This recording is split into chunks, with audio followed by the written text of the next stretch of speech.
আসসালামু আলাইকুম।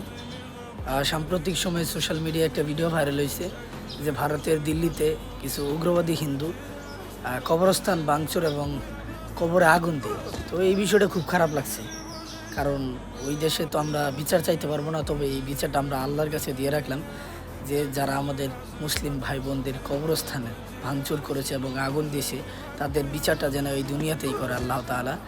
তো আমরা হয়তোবা সচক্ষে দেখতে পারবো না তাদের বিচার, কিন্তু আমরা কোনো এক নিউজের মাধ্যমে কোনো একদিন শুনতে পারবো যে এই ভারতের দিল্লিতে এমন একটা ঘটনা ঘটেছে যেটা পুরা মুসলিম জাতি খুশি হয়ে যায়। তবে এই নিউজটার অপেক্ষায় রইলাম, আল্লাহ তুমি এর আগে মৃত্যু দিও না, যেন এই বিষয়টা জানতে পারি যে ভারতের দিল্লিতে এমন একটা হিন্দু জাতিগোষ্ঠীর বিরুদ্ধে এরকম কিছু একটা হবে যেটা আমরা মুসলিম উম্মা শুনলেই শান্তি পাবো। তবে এই ভিডিওটা আপনারা দেখতে পাচ্ছেন যে মানে এতটা নির্দয় যে মানুষ, মানে মুসলিম মরে গিয়েও শান্তি পাচ্ছে না এই হিন্দু উগ্রবাদীদের জন্য। তো আল্লাহ যদি বিচার করে তাহলে রক্ষা পাবেন না।